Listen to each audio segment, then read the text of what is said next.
Zuaria Jinorabuda. Right, the significance of the resurrection. So I'm going to be sharing on that so that there is an appreciation of what the resurrection means to us as the church and God's children. The significance of the resurrection. Now, we're going to read from the book of 1 Corinthians. We'll read several scriptures before we conclude the message, and some we'll be reading as we go along. We're going to read from the book of 1 Corinthians chapter 15, I think from verse 1. 1 Corinthians chapter 15, verse 1. Now, brothers and sisters, I want to remind you of the gospel I preached to you, which you received and on which you have taken a stand. So I want you to take note of which you received. The gospel was preached. You know, the gospel can be preached, and it's up to a person to receive it or reject it. So Paul here is writing to the Corinthians, and he says to them, I just want to remind you of the gospel that I preached to you. You received it. And then he says, on which you have taken a stand. So you received this gospel and you took a stand on it, which means after believing it, you had convictions relating to the message. Then by this gospel, you are saved. This is a statement that he's making. You received it, you took a stand on it, and I want you to understand that if you are going to be going around saying, I am saved, you are saved by and through this gospel. So he goes on to say, if you are saved, if you hold firmly to the word I preached to you, otherwise you have believed in vain. So there are positions that a believer should take after receiving the gospel. They have to receive it, they have to stand, they have to believe it, and then they have to stand or hold firmly what they will have received. And this is what guarantees salvation. Hallelujah. So somebody who hears it and doesn't believe it, and doesn't receive it, and doesn't stand on it, it's not going to impact their lives. It will only impact after those steps have been taken. So if you hold firmly to the word I preached to you, otherwise you have believed in vain. You won't get anything out of it. You won't benefit from it. For what I received from the Lord, I passed on to you as of first importance. What is the gospel? That Christ died for you, for our sins, according to the scriptures. So this is confirmed by the scriptures, that Christ died for our sins, that he was buried, that he was raised on the third day, according to the scriptures, and that he appeared, to several people after his resurrection. So that is very important. So I would like to share a little bit maybe on the significance, let's say, of things that we are used to, like what about a graduation day?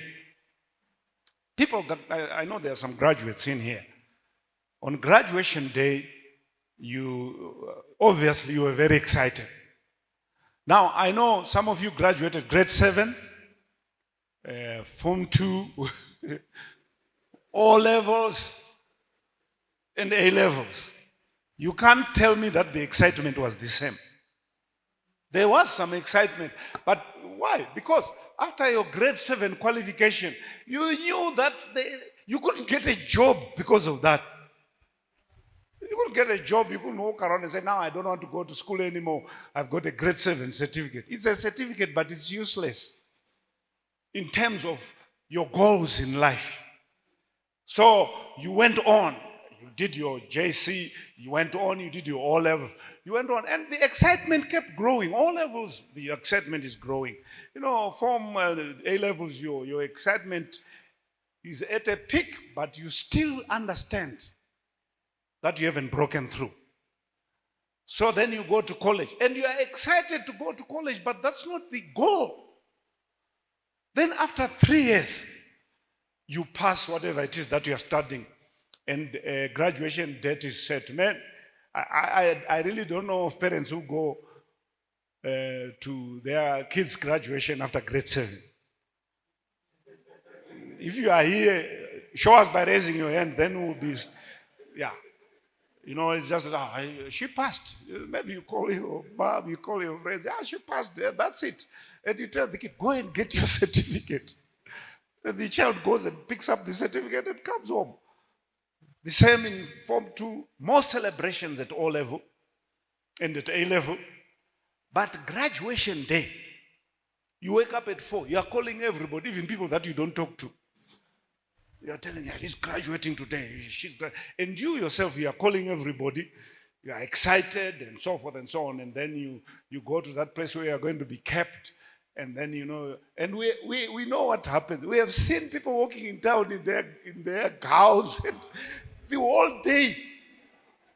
And some even the following day, you know. Because grade 7, Form 2, O level, A level, you know, you are working towards something.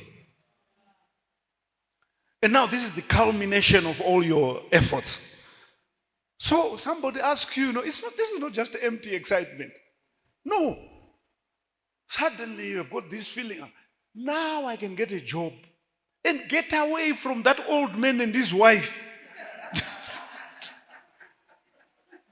And live by myself and wake up at the time that I feel like waking up. You know. And you know, all these possibilities are passing before your eyes. I can buy a car. I can go on holiday and so forth. And some of them will never happen anyway, but you believe. So you see all these great things that can happen. That's why that day, that one day, you didn't do everything on that day. But this is the day that tells you you've made it. Amen. And you're holding that certificate and you know, I have made it. The same with weddings. You know, when people wed on the wedding day, then you know all the preparation, all the negotiations with the lobola and so forth and so on and so forth. And there's excitement, but you can't compare it to the day that you wed. Amen. Yeah, because even if you pay lobola, even if you get a girlfriend and so forth, especially in church, it's don't touch. Amen. Yes, you whatever, masofa, whatever it is that you have done, don't touch. I know they touch, but it's don't touch. Amen. And it's a very difficult thing. Even if you are touching, you have to make sure nobody is watching. So it's not free. There's no freedom there. Amen. But on the wedding day, you are authorized. In fact, you are even given an opportunity to kiss in front of everybody. So Masua Zuruk. Amen. So significance is experienced on the day, not in the preparation. You know, there's this verse in the Bible which says, angels have desired to look into these things. I don't know if you know that scripture. I forgot to write it. But what this means is, in heaven, you know, God will say, Michael, go and do this. Gabriel, go and this. Go and make this announcement. You go and do this. Go and destroy that. Go and open the Red Sea. We need to get some people across. But the angels didn't understand what was going on. So the Bible says they desired to look into these things. What is going on here? And then, you know, if you are a student of the Bible and you just want to look systematically at what was happening, it was never about Joseph going to Egypt. It was never about the children of Israel coming out of Egypt. It was never about Moses. It was never about Isaiah. It was never about David. It was never about all those people. All these things were pointing to something. It was a preparation for something. You don't stop at the Red Sea and get excited then. So what after that? Do you know that the Red Sea is, besides encouraging me about the power of God, it doesn't say or do anything for me. The children of Israel crossed, they were still under the law of Moses. But they went across into the desert and so forth. They were still getting killed for sinning. Even after they got to Canaan, they were still under the yoke. And do you know something? They were never referred to as God's children. You don't find God's children in the Old Testament. It's God's people. My people. My people. You will never find my son. My son started on, well, there might be one or but otherwise you find only on the day the Holy Ghost came on Jesus. This is my son in whom I'm well pleased. Now we are entering the era of sonship, with the firstborn being Jesus Christ. Amen. So now, do we have a good grasp of significance? The significance of the cross. Now, the crucifixion and resurrection of Jesus is the central historical event in Christianity. There would be no Christianity without the resurrection. We need to understand that. We are Christians, and we are not even God's people. Before Jesus, we are not sons and we are not people. Because God's people were the children of Israel. We were Gentiles without any access to any kingdom, benefits. So we need to understand that the crucifixion which we are looking for. No, I know some people, there are some people who love controversy. No, that's not the date that Jesus died. They say this about Christmas. They say, no, this is just a commemoration day. We don't want to worry about the exact days and all that. Some people just love useless arguments. That's the time that many believers will remind one another about what happened at the cross. Amen. So this needs to register in your mind that without the crucifixion followed by the resurrection, there would be no Christianity. So we are called Christians because Jesus was crucified, he died, and he rose again. Now, it is only after the resurrection of Jesus that full restoration of sonship could be effected after the fall of Adam. So Adam was a son, but when he fell, anything that was born after him, God's people. So the full restoration of sonship and that intimate relationship with God only comes after the crucifixion and the resurrection. Otherwise, you can say what you want. The whole Old Testament, none of those people had a personal relationship with God. Yeah. And they could only speak to God through a prophet. They had a covenantal relationship. Yeah. As a group. But you have types. When you talk of types, people like David was a type of Christ. So you see a more intimate relationship with God because he represented Christ. He was a type of Christ. We call that a type of Christ. So, but otherwise the rest of the people, they were just God's people. And you see, that's why you find the way that God related with them and dealt with them. There are things you'll never do to your son or to your child. We were watching this thing with Mama. We normally watch it every day, It's a police type of movie, series. And you always find situations where a young man is arrested, because he's actually killed somebody. And the evidence is there. And the mother is saying, no, my son is not a murderer. But he killed somebody.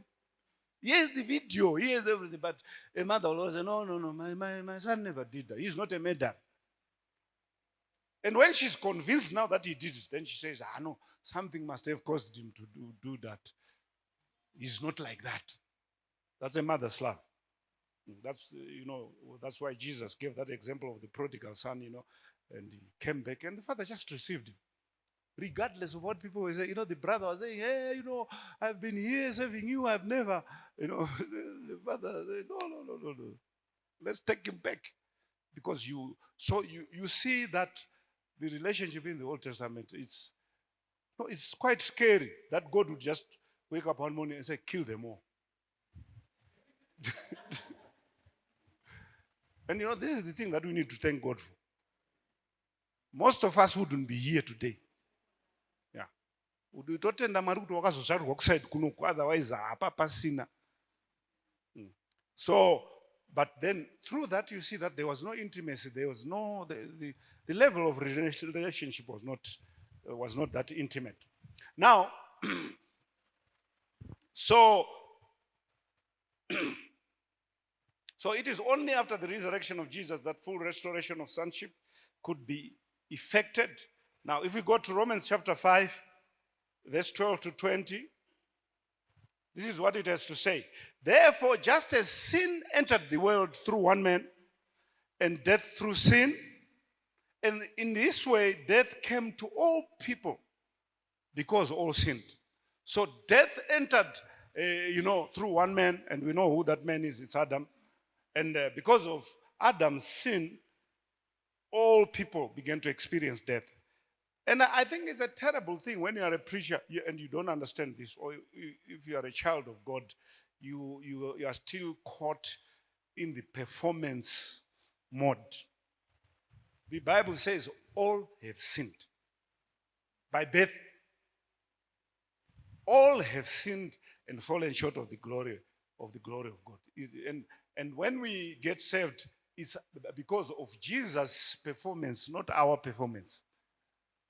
That's how we get saved. So that's why you always hear me giving that example of if there is a pit which is as wide as from there to the other side of the wall, there is nobody in the world who can jump. Your best cannot make it across the pit which is from that end to that end. It won't happen.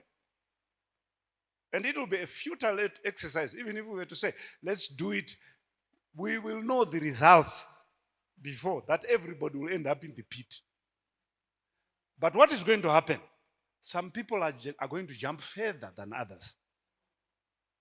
Asisho mna nepfunga cha ungafarira kuti ndiri mugomba wangu asi ndakukunda. Asi uri mugomba. Kutofara uri mugomba uchijamba uchiti mese mungangodaro zvenyu asi ndakukunda, I was 1 meter ahead of you, uri mugomba. That's what it means. So all have sinned and fallen short of the glory of God.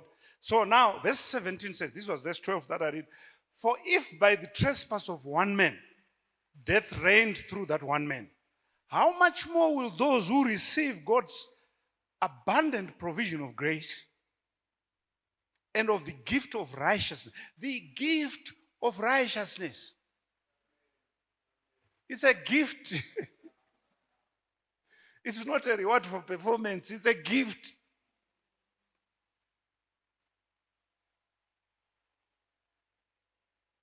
Yeah, that's why when we are ministers of the gospel, we've got to be very careful about how we deal with issues. For if by the trespass of the one man, death reigned through that one man, how much more will those who receive God's abundant provision of grace and of the gift of righteousness reign in life through the one man, Jesus Christ? So death entered through one man, then life through one man, and that man is Jesus. Now look at, because we are talking about the significance. So what does John chapter 1 verse 12 says? John chapter 1 verse 12 says, yet to all, not some, yet to all who did receive him. Remember, Paul was saying you received this gospel. Yet to all who received him, to those who believed in his name, he gave the right to become the children of God. So that's significance. Jesus has died, Jesus has risen. In heaven it was past. Anybody who is going to believe in you, anybody who believes in this work that you have effected on the cross, we will give that person the right to be called a child of God. I know some other versions say the power, but even that power simply means a right. Amen. So what does right mean? It means you have access. You can't do anything. You remember the story of Jesus when he gave a parable of a man who employed some people at 8 o'clock in the morning. And he says, okay, $50 at 5 o'clock. Then he kept on employing people and telling them $50. Those who came at $12, $50. Those who came at $150. Those who came at $350. So, we always have these little groups, and we need to see, hey, look how hard we have worked. We worked for 5 hours before this person came. So this man just at 5 o'clock, $50, $50, $50. But this is not fair. It's my money. It's my money. It's my heaven. Ide mbavha pakakuita mistake yekuti Jesu abvunzwe todii naye.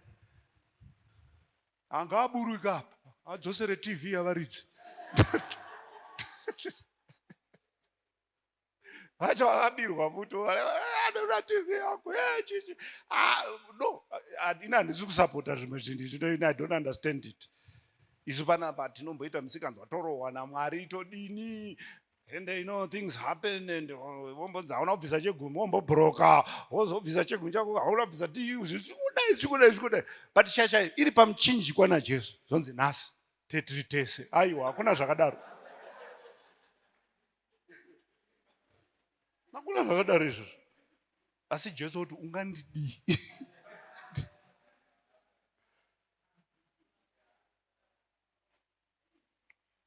Ndiye muridzi weruponeso. Amen. So so as many, I love this. Unotenderwa kuemera Mwari, as many as received him. Watove mwana waMwari. Watove mwana waMwari. Apakapusa stereki vanhu imimi. Ndozvandakakuverengera vhesi iya yekunzanzi. To this day you have not asked. Unenge uchingobhutsurwa nambotso. Apa Bible roti, you have every right that any other child of God has. You have every right. So these are the things that we need to. Let's not talk about the resurrection. Let's not talk about the crucifixion without understanding the significance. Kana uri chituta unogona kuti waroora zviya mapedza kuchata, baba vemwana kuti aiwa, hai ndichiri kuda mwana wangu kumba, vatotora woenda naye. Kana usingazivi significance yezvinhu zvaitika, wotodzokera uri bachura kumba uchatati, hauzivi kuti kana wabvisa mari wasaina paipai, mudzimai hazvichaiti kuti adzokere nana baba, vanotokukumbira. Do you understand the significance of the things that happen in your life? That's what salvation. You remember my story when I went to Mtare, to St. Augustine, and I preached and so forth. And I ended up staying there longer than I was supposed to. I was supposed to get there on Saturday in the afternoon, preach to a small group, scripture union, and go back to Mtare, get on a train and go back to Harare. So I left my jacket in the train station. And my money, everything, I left in the what do they call it, that cloakroom. Because I just thought, no, I'll go there, preach, come back, and get on the train, because it was a night train. So when I got there, they told me, no, the meeting has been cancelled. Oh, I said, well, the principal, this and that meeting, teachers meeting, and all. And then they said, but the teacher was in charge of it. He says, but please stay, because tomorrow you can preach to the whole school in the Sunday church service. So, I thought, no, this is even better. Preach to the whole school, over 600 students. So I stayed in the dorms with some of these kids, but I was a single man. I was single and I was young. So I stayed with them. And, it gave me time to pray, because this teacher said, these kids, and I had been to boarding school, I knew. He says, what they do on Sunday morning is they jump the fence, go and drink. So when they actually come for that service, they will be drunk. About a third of them will be drunk. So some of them will be yelling. But the worst time is when the lunch bell rings. You have to know that if you have not finished your message, they're going to stampede out and you remain by yourself. So these were the warnings that I was given. So, I didn't sleep that night. I would sleep, wake up, I bind the spirit of that's in the name of, I was literally praying the whole night. So the following day, I was standing before this gang here, So I started preaching. I remember it was around 11. And I preached and I preached and I preached and I preached. And I told myself, I think the lunch was 1:45 or something like that. So around half 12, 1:45, I stopped and I said, no, I'm going to stop now so that you people can go. Do you know what? They all stood up and said, no, no, no, 600 of them. Don't stop, don't stop. I said, but you've got to go for lunch, you should preach. One of the most incredible experiences. In fact, I was being naughty. I knew that they didn't want to leave. But I just told them. So I said, okay. I preached until 3 o'clock. You are not surprised. You know me. So I preached until 3 o'clock and nobody left. I prayed for all of them, laid hands. As those who wanted to receive Jesus, laid hands on all of them. And I got my bag and then my Bible, because my bag was empty. And they all walked me to the bus stop just outside the school. Can you imagine? Everybody in the bus was saying, who is this? The whole school is there, they're hugging me. I remember getting into the bus, falling asleep, getting to the station. It was around 5:30. And the train was already there, ready to go to Harare. So I go to the cloakroom. The cloakroom is locked. What am I going to do? So I started looking for these people who will get the railways. And they said, no, that was soon after independence, and there were still white people working for the railways. But they said, no, the station master has gone home. And you can't do anything. If he has gone home, you can't. He was not supposed to do that, but he did it anyway. He says, when he's gone like this, we can't do anything. We can't call him or anything. But my bag is in there. Well, I remember walking out of the station, and there was a bush like this on the side of the station. So I walked, and I got into that bush. And my bag was at the station. And, I was angry. I said, no, you can't do this to me. I was talking to God. I prayed for 600 people. I slept in a dorm with these noisy kids and so forth. And, I'm tired, I'm hungry, it's cold, and I can't even access my bag. Is this what you do to your servants? And I'm standing there and I feel a hand on my shoulder. And I turn and there's this white man dressed in a, those corduroy jacket, brown corduroy jacket, and what do you call that other light color? Beige trousers. And he's looking at me. He's not smiling. He just says, are you the one who's looking for your bag? And I said, yes. He says, follow me. So I followed him. And at the back of my head is like, this is the station master. So we get to the entrance and he doesn't go to that little window. He opens the door and he says, go and get your bag. You don't do things like that. What if somebody steals somebody else's bag? So I walk in and for the first time I'm inside that his shelves. I get my bag. Then I walk out and I turn to him. I say, thank you. Then I walk away. Now, a bit of confusion began here. So like the train is about 50 meters away where I'm going to board the train. And I'm walking towards that. Now I'm 30, 40 meters or so away from this person where he's standing. And there are people who also had bags in there. Now they are running. Somebody tells them the cloakroom is open. And as they get to him, he says to them, and I can hear it, I only opened for that one. I only opened for that one. So, these are things. How did I hear when he was so far away? But anyway, I got into the train. I'm excited. I sleep. I get to Harare, back here. Okay, we are in Harare. You see, some of us, we are international travelers. Sometimes I think I'm in London or something like that. So we get to Harare. But anyway, I get here, and I think for 3 or so years, I preached the message. Actually, it was a long time until the living way they actually started. So I kept preaching this. Sometimes when I wanted to tell people about how God performed a miracle, I left my bag. God called the station master and he came and opened for me. That was my message whenever I referred to that. One day, I remember I was flying from, I think it's Seattle in the United States, from a certain conference going to Calgary in Canada. And at that conference, somehow they just spoke a lot about angels. So I'm sitting there and, the Spirit begins to speak to me. He just said, Who opened for you? Who opened the cloakroom door for you? And the moment he said that, that face came back. And suddenly, I remember the eyes, gray, very scary eyes. But you know whites, they can have green eyes, blue eyes, and all that. So maybe that's why it never bothered me. But when the face came back, I realized that those were not normal eyes. That was not a normal person. No smile, no nothing, and so forth. And I remember I started crying as I said there, and the Lord said, that was an angel. I knew it was an angel. Why did you open only for you? Why did he allow you to get inside? That was procedural, all those things, and so forth. Now, what was that? That was a son's right. That was a son's right. If I didn't understand my rights and the power of God, I was going to go into those waiting rooms. And those waiting rooms were horrible. In African stations, they were open. They were just like a shed. At the white station, or where the whites only was, they would be different. But when you know your rights, I remember me sharing, some of you were at leadership, about how I lost $60, which was my tithe. I said, Lord, that's your money. And you know where it is. There are things about God that you need to know.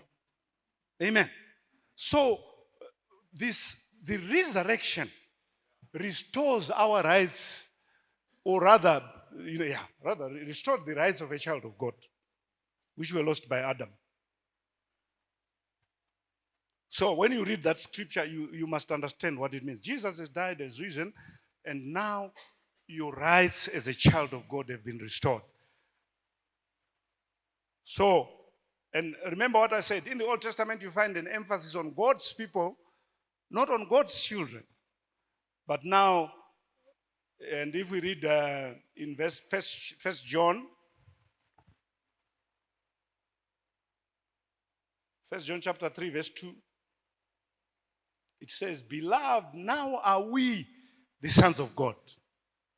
And it does not yet appear what we shall be, but we know that when he shall appear, we shall be like him, for we will see him as he is. Now, and it continues to say, dear friends, we are already God's children. But he has not yet shown us what we will be like when Christ appears. But we do know that we will be like him, for we will see him as he really is. So we need to appreciate and understand that we have a right of access. We have a right of access. One of the things that I want to, if you're a child of God, and remember what I shared, those who were at the retreat, I said, the anointing on you does not grow. There's nothing scriptural about that. You grow in the knowledge of the anointing and how the anointing functions. So you begin to release the anointing according to the knowledge that you have. Amen. It's like this computer here. I mean, this thing can do incredible things. Only if you know how to access those things. People like me, for instance, I don't need the computer for anything except my documents in there. I write something, I'm writing a book or whatever. I'm preaching like now. Just very basic things like that. It's a very expensive laptop, but I buy expensive because I don't want something which breaks down on me. But it's not like I want everything in there. I don't even know I don't even read, try to find out what it can do. But if I give it to some of these boys, you'll be amazed at the things that this laptop can do. Amen. But I'm not interested in those. It's got some crazy functions like you can work on this screen and ignore this one.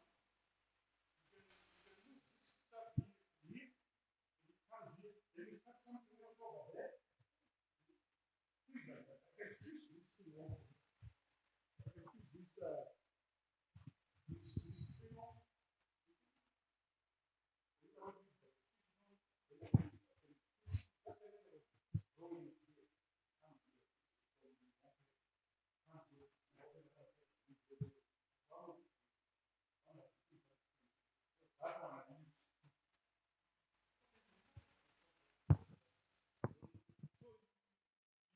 You compare this to the anointing.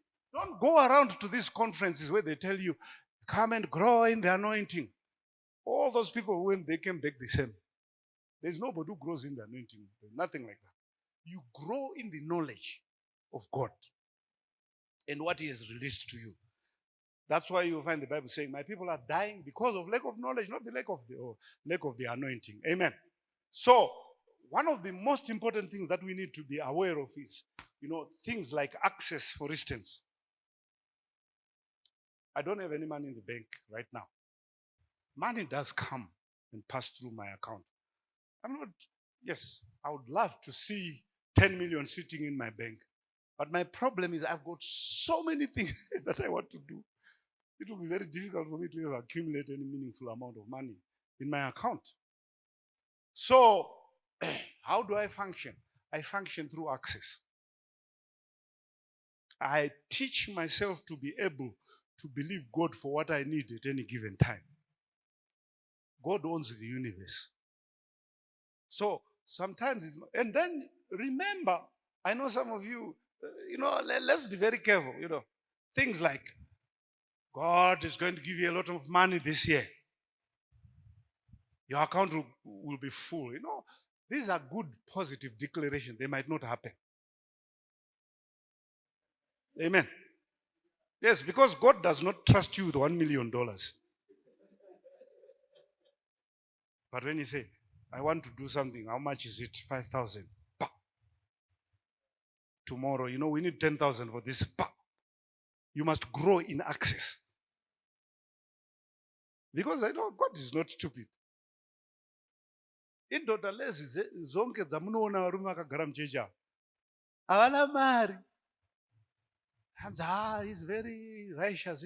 That guy can marry 5 wives if he has $1 million. And musatafunga zvenyu kuti vasara kumba vari muno hatichataura. Yeah. Kamiliyoni kakangoti munhu anokuchinjira kuti ndidikero. Musatomboita zvokuti vane mweya mutsvene vanotaura nendimi chaivo chaivo. Hadzichadzoki kumba mazuva ano. Iye zvino dziri kudzika mane chero mari yekombe hadzina. Hallelujah. So you see, this is what happens. Because God knows people. I have an old friend of mine, John Hutchinson. He once came here a long time ago. And those were the days when there was this scandal, Jimmy Swaggart's scandal, this and that and that. So, I remember he was driving me to some place to preach, and I said, what do you think about this Jimmy Swaggart? Who am I to condemn him? That guy he's worth $300 million. I have never had more than 10,000 in my account. Saka handisi kuti kana ndine 300 million ndoita sei. Ngati mukuru anotaura chokwadi. Yeah. Iwe usatombopopota zvakuitaura zvautaura iwe hausati wamboita kana 5,000 mupeki mako. Tikakuisira nhasi hatikubati. Amen. $500 chaicha amutomboshaya kuchechi $500 zozodzoka yapera. Yes. So aikona ndakanzi nababa kuti usanamatire mari. Ndakanzi arwei usanamatire mari hayo usanamatire noti imwe inogona kuzouya asauzi kuti inenge ichibva kupi. Ita zvinotaura shoko raMwari chete iwewe. Give your tithe, I want you to believe God, have faith and so forth. When you need something in your life, God will give you. And I'm an example of that here. I've never had $1 million in the bank, but I've lived a millionaire's life. Even now, I do.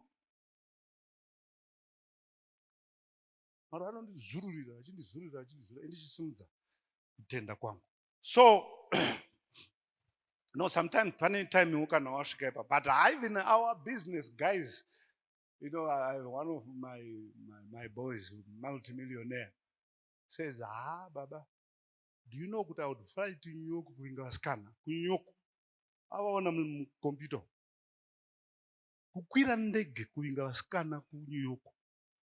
Vaona mune makadzi kamanonzi escorts, models and so forth and all that and all that. No, this is true. He told me. Baba Maria haina kumira musha haina kunaka mari. Naningi akataura umwe kuti ndikataura bulo azikabo. Naningi taikwira ndege kuenda. Saka vakadzi vekuNew York aneta newe munhu maakuda vekuNew York. vanenge vambotanga vamboti paSouth Africa vabva paSouth Africa kana kuindia asi kana kuindia vakanaka vokwira ndege mari yawanda manje. It's happening even today. Hamuvaoni zvavanenge vaita kusocial media, hey Dubai, hey chichi, unonga vanenge vachinonamata. So you have to be very careful. Imi vana mamani, hey, hapana mari muchechi muno hamuna mari. Ai.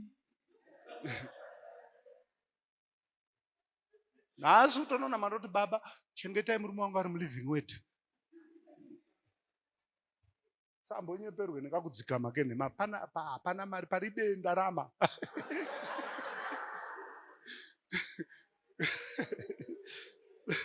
Asika tinochengetwa neprinciple asi pamwe tinofenzerwa kunge mombe kuti tirarame.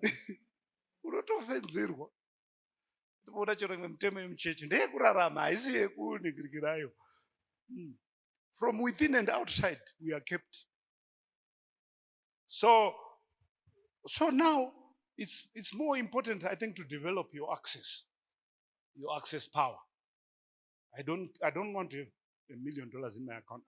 I want God to give me what I need at every given time. Do you know that David actually prayed and said, don't make me too rich? Is it David or Solomon? And then I will what? I don't remember what he said. But don't make me poor because I'll curse you. As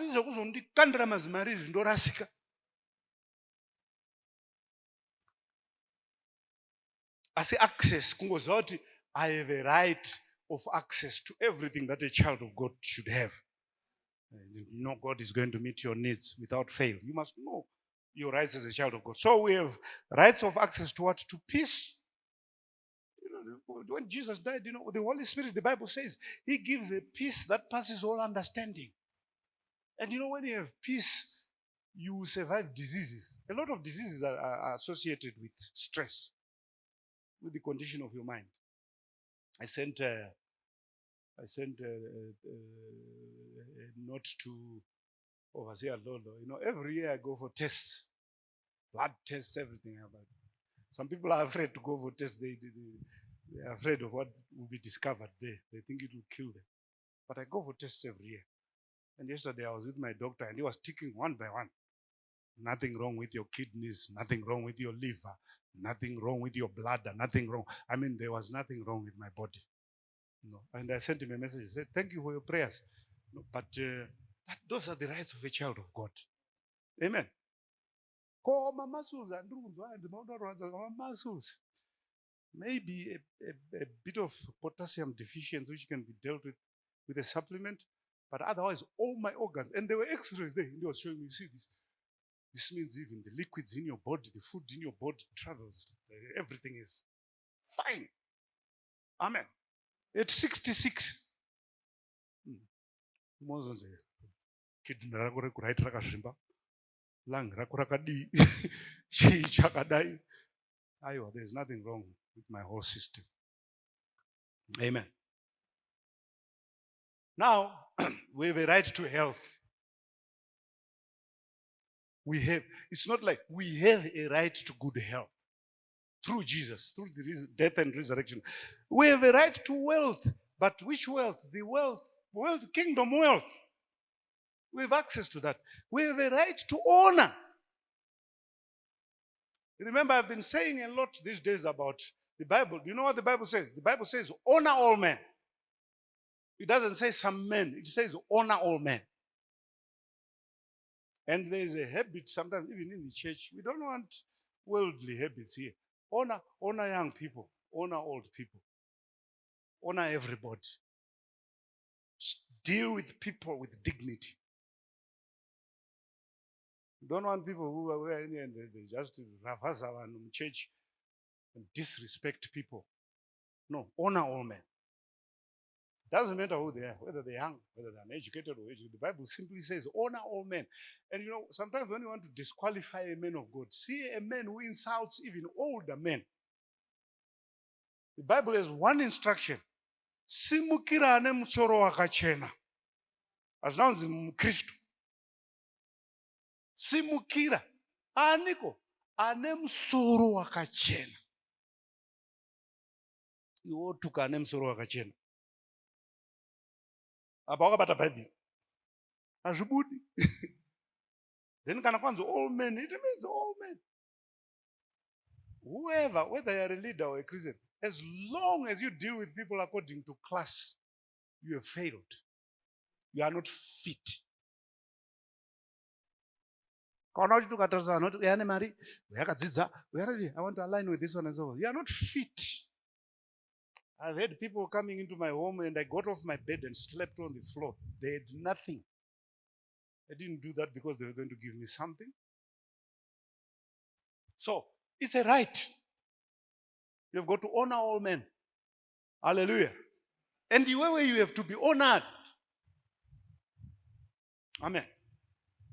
You have a right to be honored and to be respected because somebody bought you with a price, and that is Jesus Christ. Amen.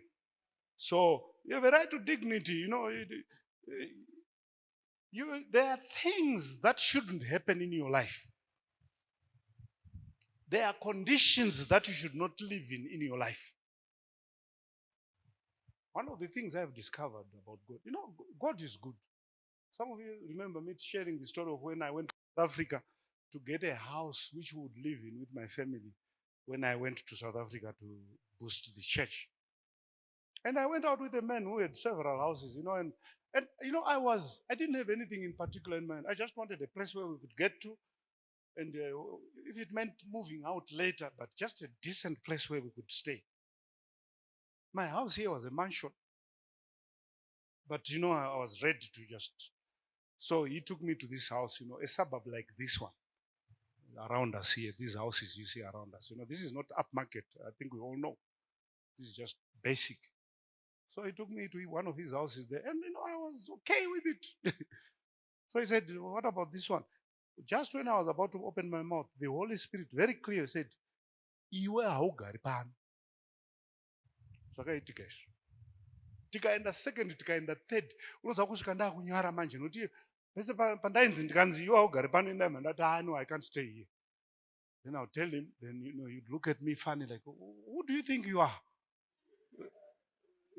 Other Africans will be glad to stay here. I am not other Africans. I'm a child of God. So finally he says, well, these are the only houses I have. But the other one is too expensive. That is expensive for who? So we drove there. We got there. I think there are so how many people once came to the seasons of my house? It was in a complex, and I think 5-bedroomed, office, everything and all that. It's a complex. We were the only black people for the 5 years we stayed there. Now, does this mean black people are in Greek? No. I'm just saying, today we know if they are white people only, there is something good there. Tinongoziva kuti zvinori zvino ndopandakagara ipapo ende pandangopinda mumba macho Mwari vachibva vangoti chero ini ndakangonzwa kuti hapana ndo pekugara pano.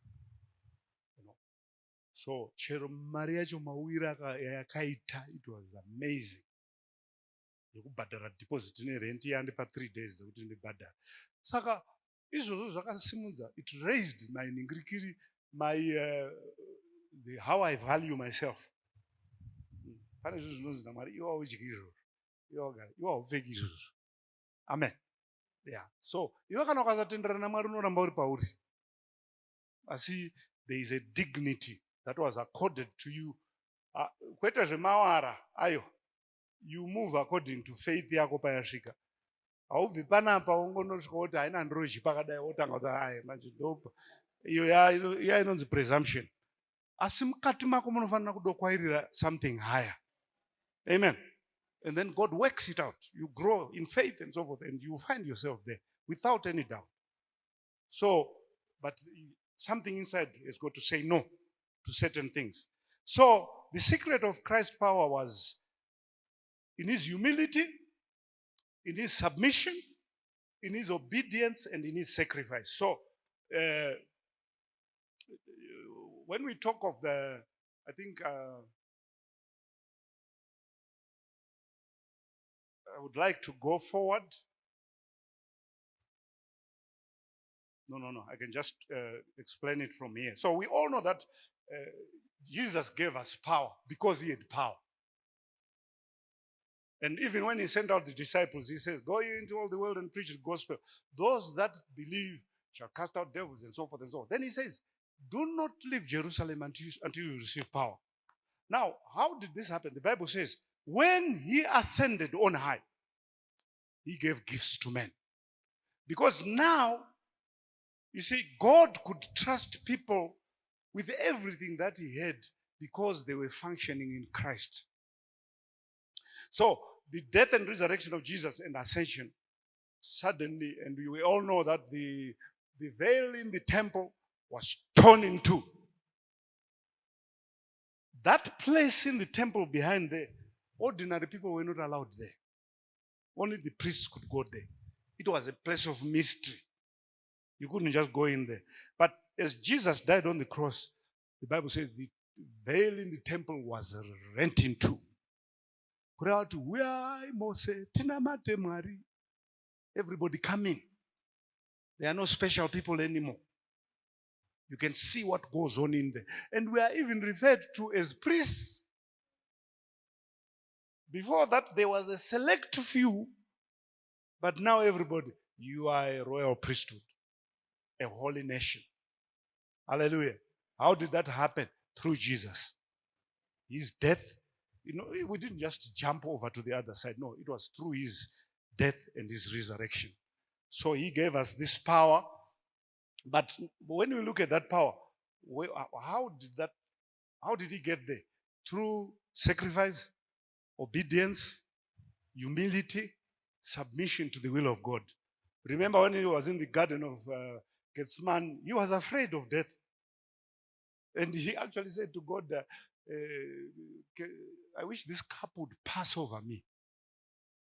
Because suddenly he realized they are going to drive nails in my hands and in my legs and all that and all that. And because he had a human side, there was some fear, there was some apprehension there. But then he said, not my will, but your will. See, it is that submission that made him what he became. So, so that was the secret of Christ's power. The cross symbolizes selflessness, sacrifice, and humility. Humble people, sacrificial, self-denying people will always experience God's explosive power. Now, in closing, let's say this. We have a provision which allows us to resurrect that which will have died in our lives. We have that provision. So if there's anything that has died in our lives, through the death and resurrection of Christ, we're getting a message that dead things can be raised. That is a very important aspect of the resurrection. That's the message which you should sink into you. Dead things can be raised. That's a very important aspect of the resurrection. So dead things, we have that provision which allows us to resurrect that which will have died in our lives. We can speak to death and restore life. That never used to happen before Jesus died and rose again. Only after Jesus rose from the dead could individuals begin to have a power where they could actually raise dead things. Now, Ezekiel 37 verse 1 to 10, what does it say?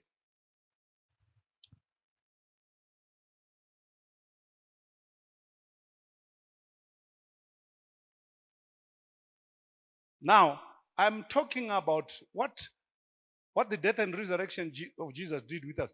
It provided an opportunity for partnership with God. We move from being outsiders to being insiders. We come into a situation where we're like one with God. We build with God. Go into all the world and preach the gospel. Let's build the church together. Let's do this together. There's an invitation to partnership. Amen. So if you read Ezekiel, he talks about being taken into this valley which was pegged with dry bones. Not dead people. Dry bones, which means the people died, the vultures ate the flesh, the maggots ate the flesh, rotted away and so forth. And now there was nothing but bones. This is beyond resurrection space.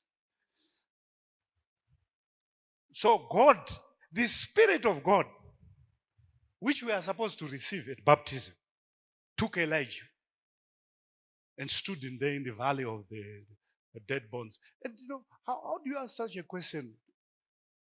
You ask a mortal being, says, what do you think about these bones? Do you think they can live? Hapana panapa aive nemhinduro naizvozvo. Ndo kazhinji paunonzota kuti anopenga, anorwara. Nekuti haubvunzi mubvunzo wakadaro kuti pakazara mabhonzi akafa. Asi munhu achangotsikwa nemota papa ndo pamune muchishereketa muchidii muchiita first aid muchidii, because you hope that they will live. But not dead. The moment you see bones, you just want to take them where they can be taken, or whether you're going to bury bones or whatever. But do you know why you have these things? When the Holy Spirit says, can this happen? He's inviting you to partnership. He's inviting you to partnership. It's not that he doesn't know. This is an invitation. This is a demonstration that I want us to do this together. So when Jesus died and rose again, that door of partnership with God was opened. Amen. So, and after that he said, you prophesy. The Holy Spirit didn't speak. He said, you speak. Because I want you to understand that we can raise dead things. You speak. Chitaura iwewe tione. Saka pakataura hanzi mabhonzi akabatana batana akasimuka, they became a great army. Kana waita saizvozvo mangwana hauiti futi. So this is an invitation. Now, my father loved to partner. My father, the door would break down. My father would call me and my brother, say, okay, boys, what do you think we can fix this? Do you think we can do something about this? And sometimes, when we're very young, you give that stupid answer and, he knows his head, as if you are talking sense. But all that is like, I want you to do this with me. I want you to be part of this. It's not a command. No, let's do this together. You are part of this. Yeah. And I said here, I had my annual medical tests. Now, some people don't want to go for those tests because of fear. I know a lot of people, they won't go because of fear. But do you know something? Go. Even if they tell you that one of your kidneys is hanging by a string and your liver is split and so forth and so forth, that is the opportunity to raise dead things and restore dead things. Because you now know. What a post-mortem.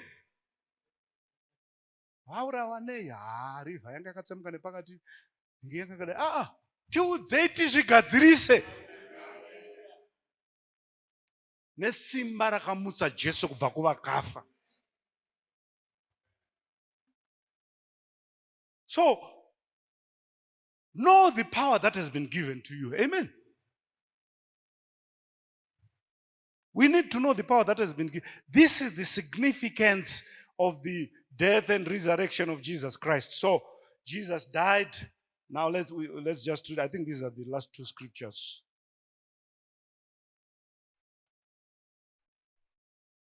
Ephesians 1:18.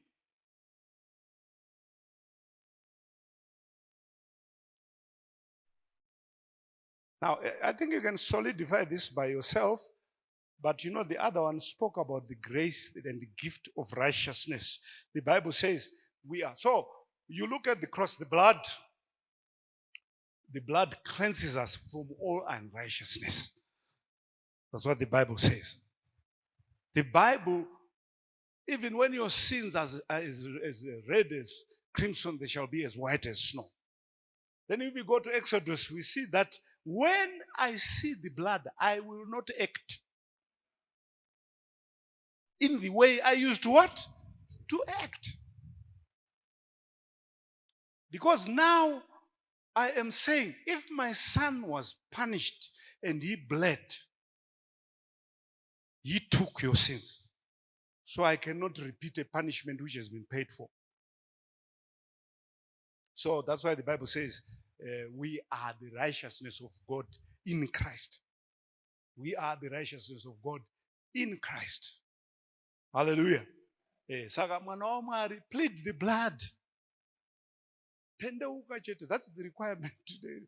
Don't listen to all those other conditions that people. Hanzi unouraya Kristu kechipiri. Unoda kuuraya Kristu kechipiri. Mwari vanogutsikana neropa raJesu. Ndoma marights aunofanira kuziva zvakaitika pamuchinjikwa. Ngongo yese ndeyeumbavha wako, ndeyeufeu wako, ndeyeutsotsi wako, ndeyenhema dzako dziri kuroverwa muna Kristu. Because Mwari vakaona kuti panapa haibudi. Muzati kana chiti haibudi tiri kureva chii? Munhu anotadza ka 5 every day. Saka Mwari aingo, in the Old Testament it was judgment after judgment. Kill them. Then the earth would open up and swallow all of them. Then he would look for another team. Then hands in the Bible, God show that mwanakomana wemunhu hagoni kurarama asingaiti zvinhu. Saka toita sei? Ngatimupfekedzei kururama kwedu, tiignore zvake. So a sacrifice is given, and that is Jesus Christ. Amen. That is Jesus Christ. Yeah, there is nothing, you can never reach God's level of righteousness. It's impossible. You can only hide behind Christ. Now, some of you say, listen, sin destroys you. It doesn't destroy God. Amen. It destroys you. When you do bad things, it's you who suffers. This does not change your status before God. You just suffer because of what you do. If it's in terms of relationship, it's you who suffers. If it's in whatever it is, it's you who suffers. If it causes AIDS, it's you who suffers. You know that there are a lot of people who died of AIDS who are going to heaven. They say, hapana munhu akaita AIDS chaiyo yekutanga yashura matongo asina kutendeuka, hapana. I think some of you heard me saying, muvhangeri AIDS. AIDS yakatendeutsa vanhu mahlava ezulu. And yaikupa chances kuti unongoona ruoko rwakudonha, unoona kupa muromo ugotanga kudonha, unotendeuka. Saka kureva kuti chivi chinotambudza iwe, noti Mwari. Pane vamwe nezuro ndaitaura, I was talking to my doctor, anopinda kuchechi imwe shamwari yangu akashaya. Asati ashaya andifonera, vana vandinetsa sema, no, these kids are bothering me. Hey, chichi, mwana andinetsa. So ndakazomubvunza, vese kuona hau yakarora, hau yatoinvolved mubasa raMwari yakadai. Okupedzisira akaitisa musikana nhumbu, nobva amuramba. But musikana ane nhumbu, mai nobva vatora musikana wayo, nobva vagara naye, nobva vazvara mwana. Mwana wayo nobva aoneka kuti ane chirwere. Aoneka kuti ane chirwere, mai ndokuchengeta. Mwana ndokuzofa, iye ari kwaari. Asi anzi pafuneral yemwana ndopakazodzokerana nemukadzi wake. Saka iye zvino agere zvakanaka. So what does that tell you? Vhara muromo. Hauzivi kwazvichagumira. Nyasha dzaMwari dzinodzora vanhu.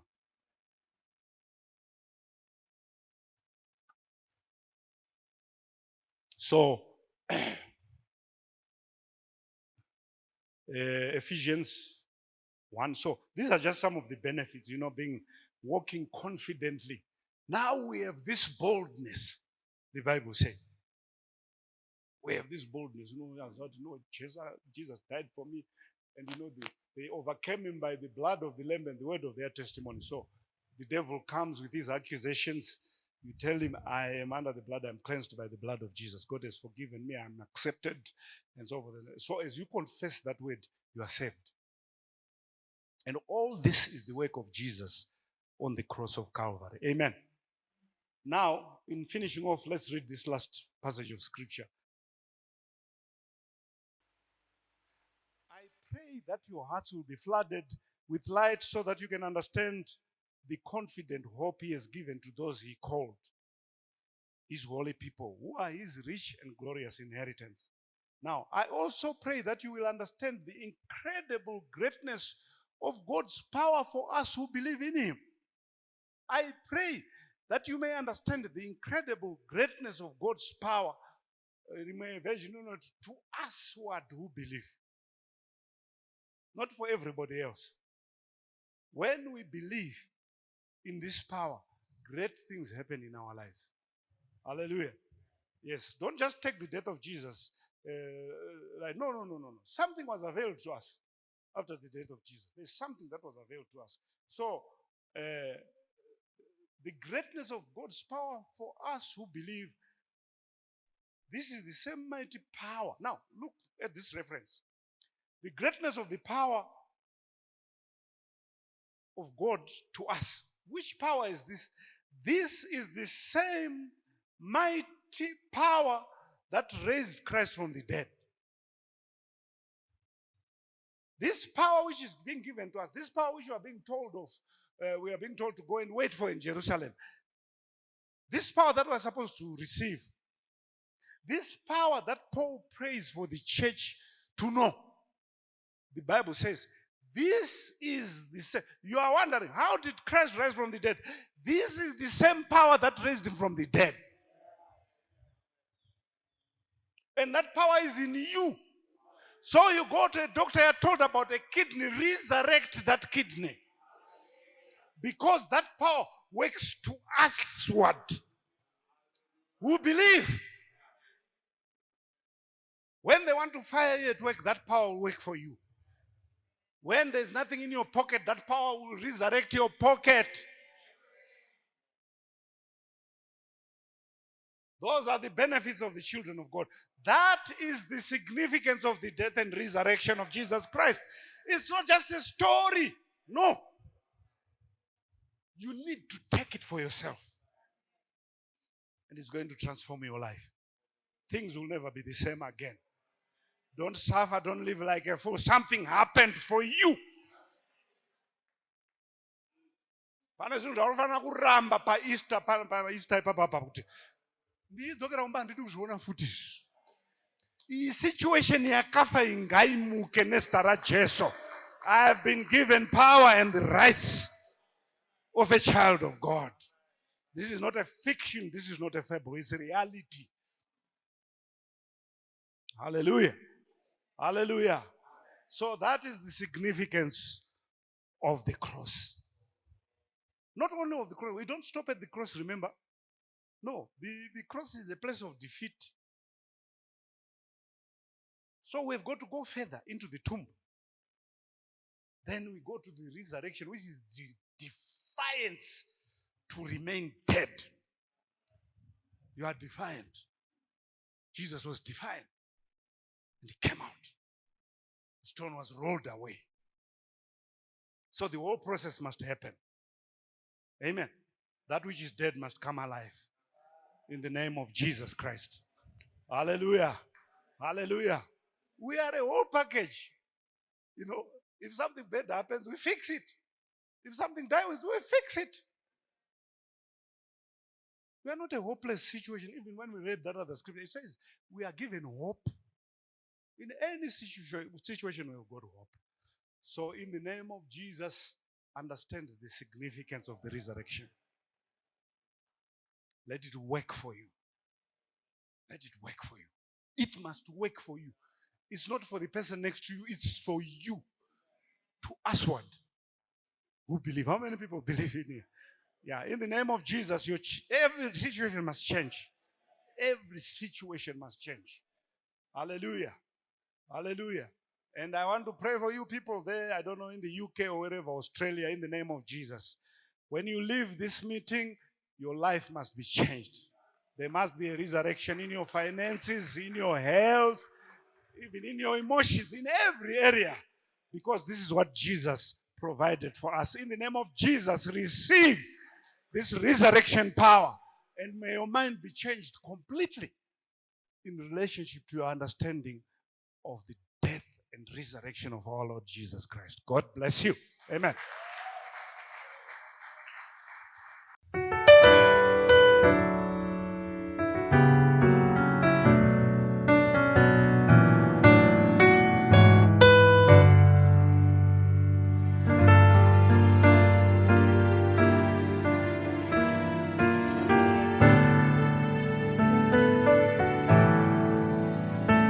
zuva